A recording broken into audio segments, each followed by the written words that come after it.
Myself Samruddhi Patil. This is my teammate Medha Paitankar. We are from Government Polytechnic Pune. So एखाद्या बरेचशा ठिकाणी एखाद्या natural calamity यायच्या आधी किंवा नंतर लोकांना किंवा क्राऊडला ॲक्सेस करणं हे खूप हार्ड टास्क आहे. त्याच्यानंतर एखादं क्राऊड आहे ज्याला मॅनेज करणं हा पण एक खूप मोठा क्वेश्चन आहे किंवा एक प्रॉब्लेम आहे.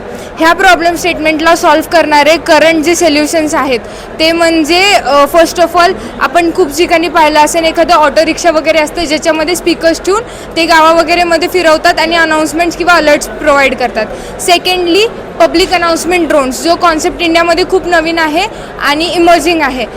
त्याच्यामध्ये पण जे ड्रोन्स अवेलेबल करंटली आहेत ते वायफाय बेस्ड आहेत, त्यांच्यामुळे त्यांची रेंज खूप कमी आहे. तर ह्याच प्रॉब्लेम्स ओव्हरकम करण्यासाठी आम्ही हा ड्रोन डिझाईन केलेला आहे. ह्याच्यामध्ये आम्ही एक स्पीकर यूज केला आहे फॉर ब्रॉडकास्टिंग द मेसेजेस. आम्ही ह्याच्यात नवीन इनोव्हेशन असं की आम्ही ह्याच्यात सेल्युलर टेक्नॉलॉजी यूज केलेली आहे, म्हणजे ज्या टेक्नॉलॉजीवर आपला बेसिक फोन यूज होतो वर्क होतो.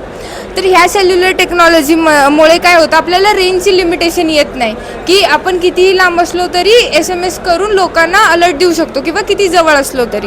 तर ह्याच्यामध्ये आम्ही 2 मोड्स ठेवलेले आहेत. एक तर टेक्स्ट टू स्पीच कन्व्हर्जन, म्हणजे सिच्युएशननुसार आपण टेक्स्ट चेंज करून लोकांना अनाऊन्स करून दाखवू शकतो. आणि सेकंडली प्लेबॅक ऑडिओ, म्हणजे एकच ऑडिओ फाईल जर तुम्हाला मल्टिपल टाइम्स यूज करायची असेल तर ती ऑडिओ फाईल प्ले होऊ शकते. ह्या ज्या ऑडिओ फाईल्स आहेत ह्या युजर स्पेसिफाईड आहेत, म्हणजे युजर त्याला चेंजही करू शकतो आणि कितीही ऑडिओ फाईल्स यूज करू शकतो. ह्याच्यामध्ये आम्ही सिम कार्ड इन्सर्ट केलेलं आहे 2G सिम मॉड्यूलमध्ये.